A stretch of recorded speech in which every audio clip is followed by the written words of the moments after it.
A display of swimming he gave in the Yangtze River demonstrated both his energy and his support.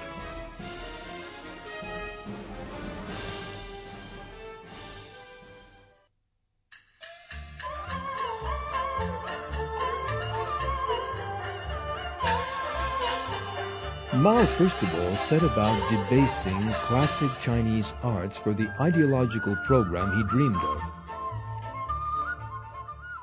He wished to graft the ideas of violence and conflict, the basis of communism, onto society, and thought he could commence the process with opera.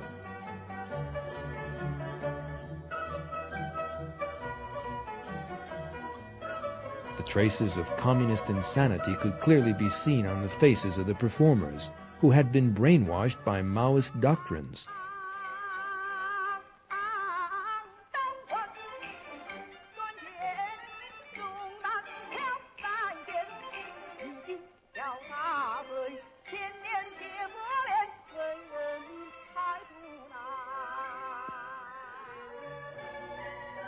A visit by Mao to the opera was the greatest honor imaginable for such fanatical supporters.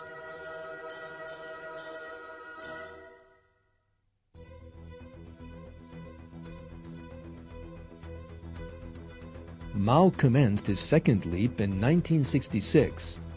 This was the great proletarian cultural revolution. Propaganda portraying Mao as a divine figure was put out all over China.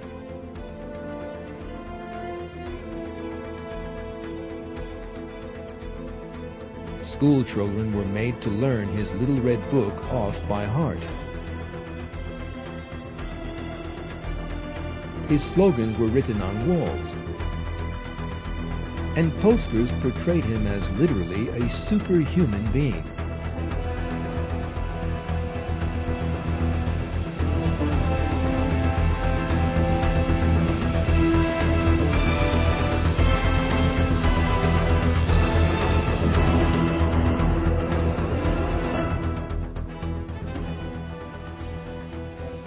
The militants of the Cultural Revolution were young students known as Red Guards.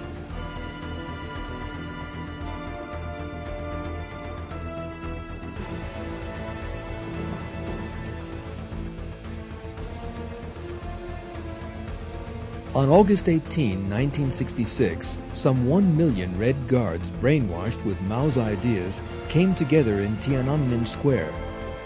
They trampled each other in an effort to catch a glimpse of Mao's face.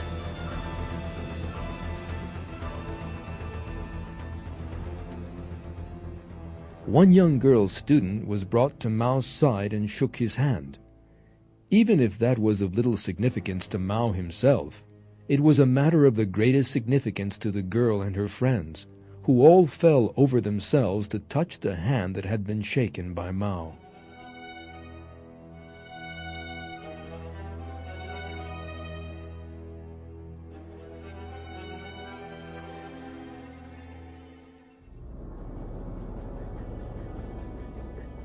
Mao set these brainwashed youngsters on society with the slogan, "Revolution is right." He ordered the Red Guards to humiliate teachers in schools, managers in state offices, or anyone else they saw as being in authority. Red Guards even detained Liu Shaoqi, who bore the title of head of state, and inflicted all kinds of insults on him.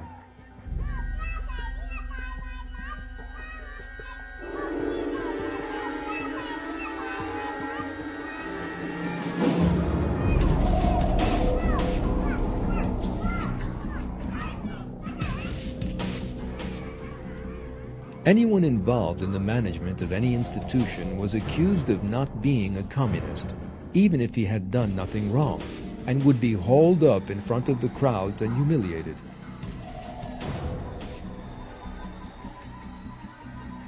Such people would have humiliating paper hats put on their heads, and labels with insults written on them hung around their necks, would be slapped and pushed, and even beaten and tortured. Most were then killed in mass executions. The Red Guards were even capable of humiliating and beating their own parents. They would stop passers-by and ask them about passages from Mao's Little Red Book, beating those who failed to answer correctly. More than 1 million people were killed in this way. This is how one observer described the inhuman treatment meted out to university professors detained during the Cultural Revolution.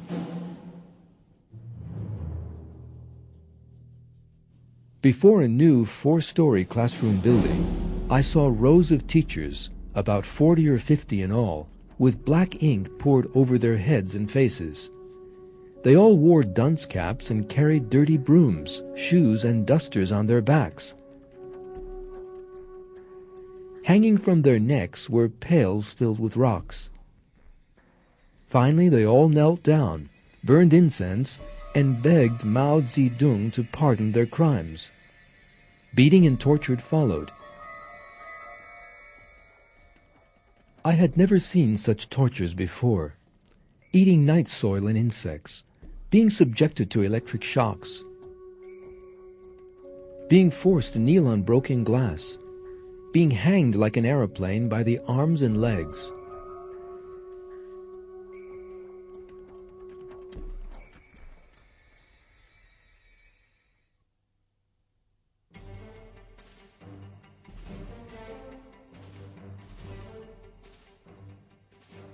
The Red Guards also attacked Western diplomats.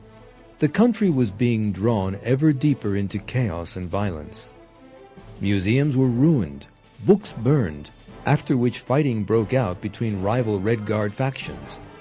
Factories, schools, and hospitals all stopped functioning.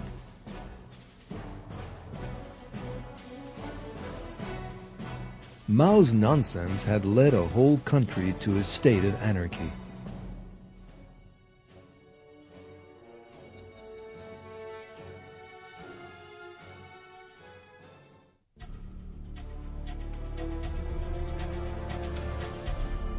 Order was only restored when the army intervened. The Red Guards were made harmless and sent off to labor in the fields.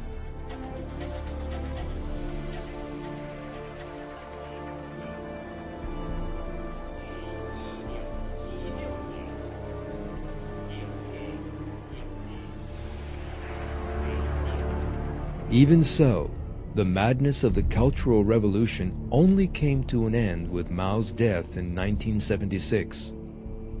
The Communist Party's loyalty to him continued, however. In the funeral lament written for him, the bloody dictator was portrayed as a superior being.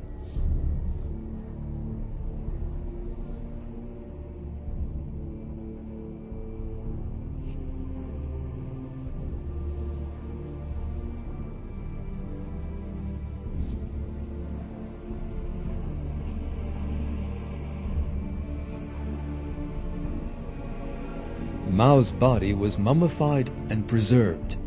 His ideology would survive, however, and continued to spill blood.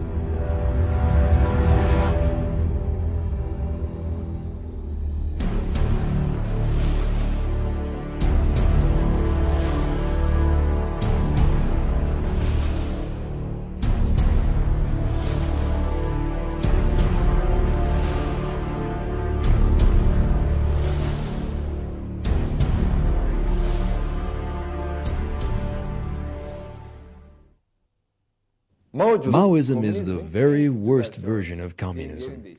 The interesting thing is that this tragedy struck not only China, but also other countries influenced by China. When Sino-Soviet relations fell apart in the 1960s, Maoism found support in various countries as an alternative model of communism. Regimes based on